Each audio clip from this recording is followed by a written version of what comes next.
now officially, but the tampering period, you really get all the reports over and done with. But the biggest theme coming into today is now that Davante Adams is all set, now that DK Metcalf is all set, now that a lot of these guys are starting to find homes here. The next one sort of on the totem pole in a lot of ways is what's going to happen with Cooper Kupp. Cooper Kupp, mind you, the person that is 2-3 years removed from all pro level receiving play, who I think is still really, really good when healthy. He's had issues. He's getting a little older. He's staying on the field. But this is somebody who's now going to be a little motivated now that he was released by the Rams, and he could have stayed. They could have restructured, and they kind of just wanted to shift and go younger.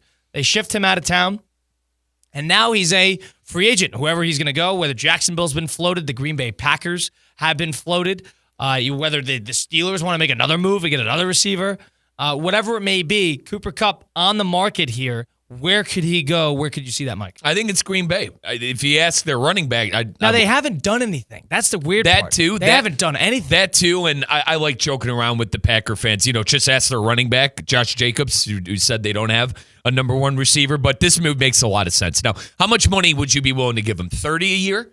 I don't think he's going to get that much. I think he's going to get somewhere in the Davante Adams, the 20-something. The reason I ask is I look at the DK deal, 50. I think 20, 25 is probably realistic for Kupp. I would agree with that. And I think that it's something Green Bay could get behind. Now, Green Bay, though, Colin, let's not forget, this is a team that likes to take pride in our quarterback makes people better. We draft well. We have Jordan Reed. We have Watson.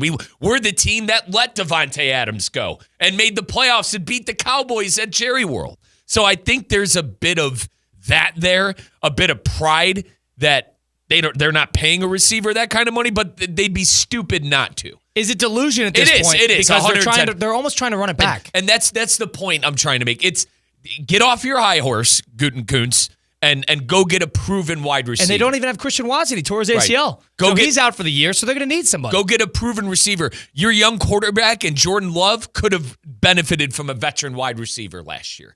And he didn't play the best. He didn't play horrible. He didn't play horrible, but he did not play his best. So give him some more weapons, maybe get a couple things on the offensive line, get more depth there, and let's go. Well, they got the guard from San Francisco. That's about it in terms of what the Packers have accomplished this free agency. They got the good guard. I'm blanking on his name right now, but from San Francisco. So there's a good move there. They've improved the offensive line in some capacity. But if you're going to talk about running that back with the team, what do they need? The running game was good. Yep. Love had his issues, so you got to hope that Love takes a step forward. But those receivers were wildly inconsistent. Whether Jaden Reed was not healthy, and then all of a sudden when he comes in, he's in and out. Or they got Romeo Doubs, who was suspended by the team because of his unhappiness with what the team is accomplishing or teams getting him the ball. You had Christian Watson, who was a ghost story, and he's either in town or out of town. And you could tell because he is completely uninvolved one week, and he's a crazy deep threat the other. Right. Kupp is a proven, consistent, if healthy, asset.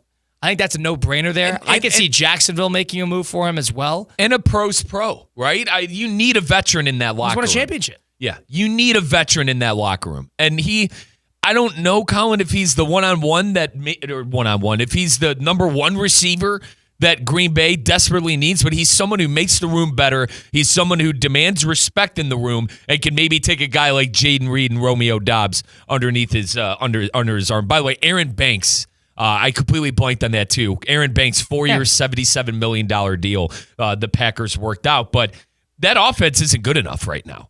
Jacobs is solid. Offensive line, you've made headway, and obviously Jacobs had a great year last year, but you were not world beaters in the passing game, and you thought that in year technically, what was it, 5 for Jordan Love, year 2 as a starter, but he's an older starter. He's an older, newish starter in the league. You thought he'd be able to take the next step in year 2.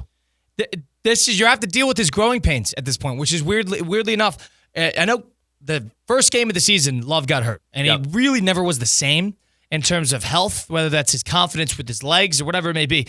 But his splits in terms of off-play action versus standing in the pocket, it's pretty glaring. He is a one-read-ish quarterback, and is somebody who, in a big spot last year, did not play very well. So he was great the first year, kind of surprised some people after a terrible start in his first season, technically. And now all of a sudden, you got to think, if you're Gutekunst, this is not going to be, buy into the youth movement because these guys don't take the leaps you want them to.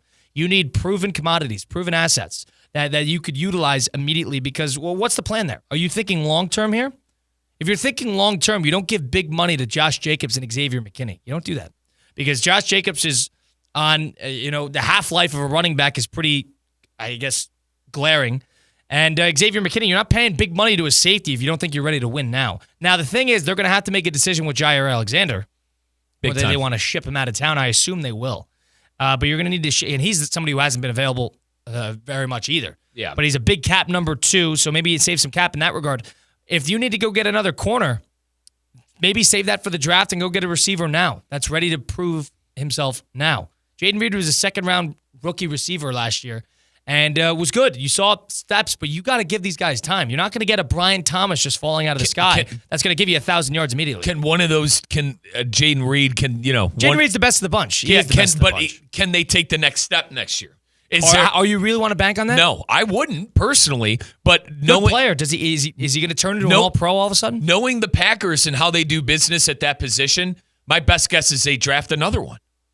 They draft another one in like the 3rd round this year. But what are you waiting for? What are you waiting for? What position are you looking to? Are you looking to corner? Well, you missed. Alam, the guy from Buffalo, just went to Dallas. There's not a lot on the market at this point. Darius Slay went over to the Pittsburgh Steelers. You missed out on him. Jair Alexander's still on the roster. You're still trying to figure out what you're going to do there.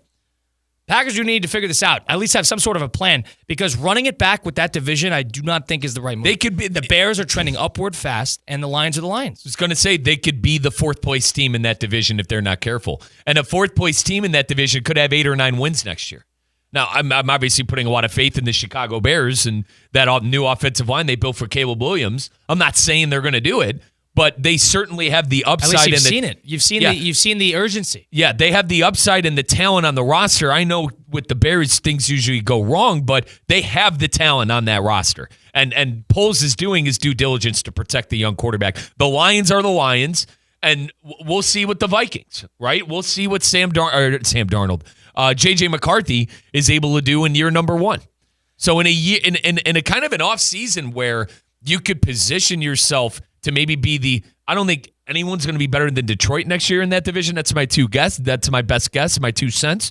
But you could position yourself in a good way for that division if you're the Packers to do some more things in free agency. Yeah, the Packers are sitting here, and now I got to trust Gutekunst. He's a good general manager. He always has been.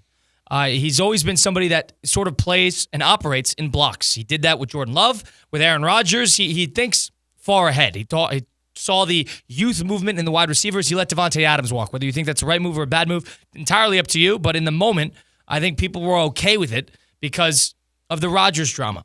So this year, the Packers, they have a first, second, and third and fourth round picks, a single one in each, and the 23rd overall pick in the first round.